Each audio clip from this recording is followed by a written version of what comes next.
Hello guys and welcome back to MS Tech Tutorials, and in today's video I'm going to be going over how you can customize your Xbox One / Series X / S profile. And let's get straight into it. So the first thing I recommend you guys doing is heading over to settings. From settings you're going to go to general, and then you're going to go to personalization. From here you're going to scroll down until you see profile, and then you're going to click on customize my profile.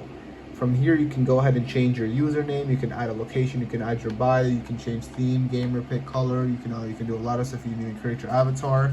But once you are fully done customizing your profile, you just want to go ahead and click done, and you should be good to go.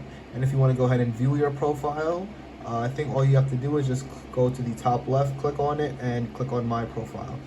And this is your profile. So yeah, that is it for the video. Thank you guys for watching. Make sure to give the video a thumbs up, subscribe to the channel, and have a great day.